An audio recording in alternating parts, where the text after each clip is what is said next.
সুপ্রভাত বন্ধুরা, সোমার ঘর সংসারের আরও একটা নতুন ব্লগে আপনাদেরকে স্বাগত। আজ আমি আপনাদেরকেই প্রথমেই দেখাচ্ছি, দেখুন ট্রাভেল ব্যাগ রেডি। আপনারা ভাবছেন হয়তো আমি কোথাও যাব, কিন্তু আমি কোথাও যাব না।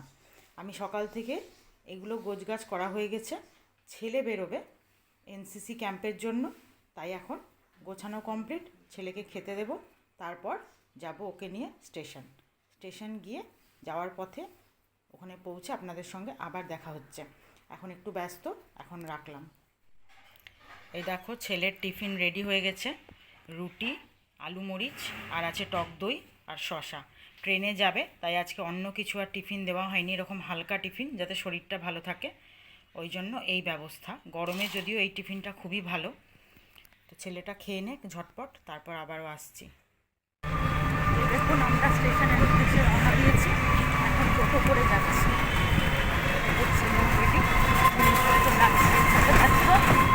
স্টেশন গিয়ে আবার দেখা হচ্ছে।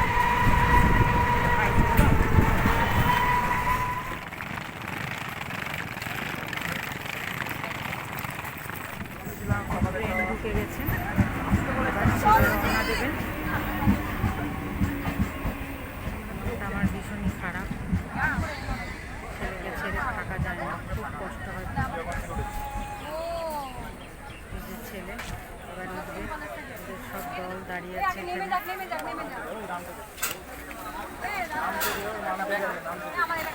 দাঁড়াও, আগে নেমে যাক সবাই, তারপর উঠবে।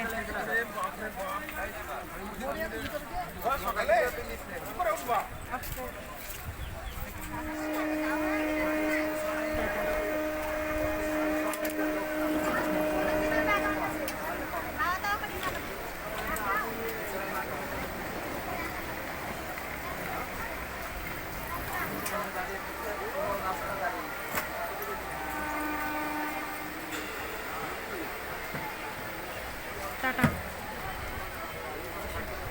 ছেলে রওনা দিয়ে দিল।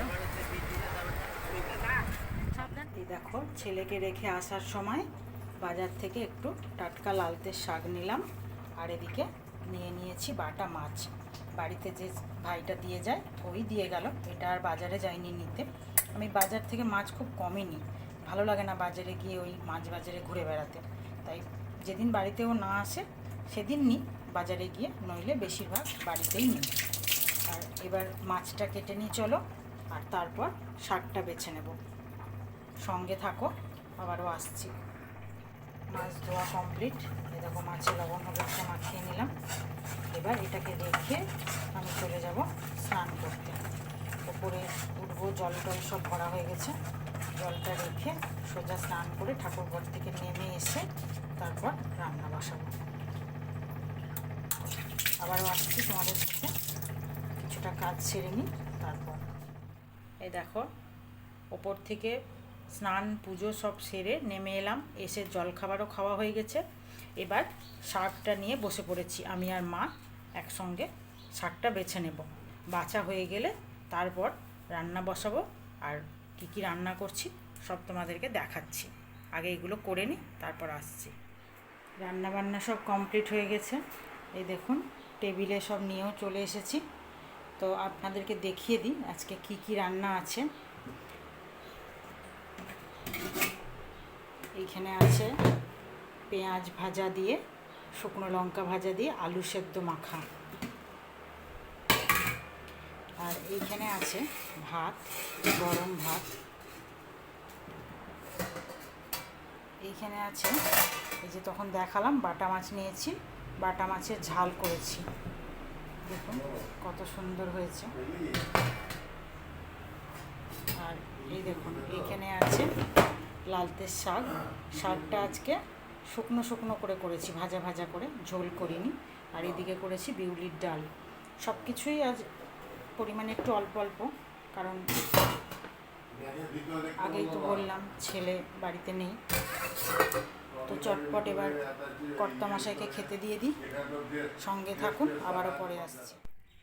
দুপুরে খাওয়া দাওয়ার পর রেস্ট নিয়ে, বাড়িটা যেহেতু ফাঁকা, ছেলে নাই, ভালো লাগছে না, তাই এই যে মাকে সঙ্গে রেডি করে নিয়ে চললাম একটু মাসির বাড়ি ঘুরতে। ঘুরে আসি, খানিকক্ষণ সময় কাটিয়ে আসি। এই যে মা আর আমি এখন যাচ্ছি। এই দেখো মাসির বাড়ি থেকে ঘোরা হয়ে গেল। এইটা হলো আমার মাসি, এটা ছোট মাসি, এই হলো মেসো।